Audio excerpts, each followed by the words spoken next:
Action. Telugu TV entertainment రంగంలో Jabardasth popular అయినంతగా మరే comedy show కూడా పాపులర్ కాలేదు. నాగబాబు, రోజా జడ్జిలుగా, అనసూయ, రష్మి యాంకర్లుగా వివిధ కామెడీ టీమ్స్ తెలుగు ప్రేక్షకులకు కావలసినంత వినోదం పంచుతున్నారు. కానీ జబర్దస్త్ అంటే గుర్తొచ్చేది కామెడీ. అది ఒకప్పటి మాట. ఇప్పుడు కామెడీ అంటే బూతులు అని మార్చేశారు జబర్దస్త్ టీం. జబర్దస్త్ లో వచ్చిన కొన్ని స్కిట్స్ వల్ల గొడవలు జరగడం మనం చూస్తూనే ఉన్నాం. ఒక వర్గాన్ని కించపరిచే విధంగా స్కిట్ చేశాడని వేణుని చితకబాదిన విషయం అందరికీ తెలిసిందే. మార్చి 31వ తేదీన రాబోయే షోని ప్రోమోలో నాగబాబుని చూసిన వాళ్లంతా మెగా ఫ్యామిలీలో రజనీకాంత్ ఉన్నాడని ఒకటే మాట అంటున్నారు జనాలు. ఏ విషయంలో అయినా సూపర్ స్టార్ రజనీకాంత్ ని ట్రెండ్ సెట్టర్ అనాల్సిందే.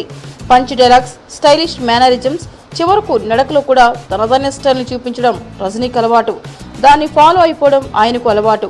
రజనీ ఒకసారి చూపించిన స్టైల్ కొన్నేళ్ల పాటు ట్రెండింగ్లోనే ఉంటుంది. కబాలీ మూవీలో రజనీకాంత్ గెటప్ కూడా ఇలాంటిదే. రిజల్ట్ సంగతి పక్కన పెడితే రజనీ చూపించిన సాల్ట్ అండ్ పెప్పర్ లుక్ కేకలు పుట్టించేస్తుంది. ఇప్పుడు చాలా మంది హీరోలు ఈ లుక్ లో కనిపిస్తున్నారు. కానీ రజనీ స్టైల్ ఎవరికి రాలేదనే చెప్పాలి.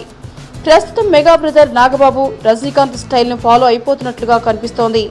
జబర్దస్త్ కామెడీ షోను కొన్నేళ్లుగా నిర్వహిస్తున్న ఈయన ఇప్పటి వరకు నార్మల్ లుక్ లోనే ఉన్నారు. కానీ ఈ మధ్య ట్రెండ్ మార్చేసి కంప్లీట్ గా తెల్లగడ్డంతో కబాలీ స్టైల్లో కనిపించేస్తున్నారు. ఈ మధ్య ఓసారి కబాలీ రేంజ్ లో పార్టిసిపెంట్స్ పై రెచ్చిపోయారు కూడా. అది స్కిట్ లో కామెడీ లేకపోవడంతో వచ్చిన కోపమో, కబాలీ గెటప్ లో ఉన్న పవరో చెప్పాలంటే కొంచెం కష్టమే కదా. మీకు ఈ వీడియో నచ్చితే ఒక లైక్ కొట్టండి, లేకపోతే కామెంట్ చేయండి. బట్ సబ్స్క్రైబ్ చేయడం మర్చిపోకండి.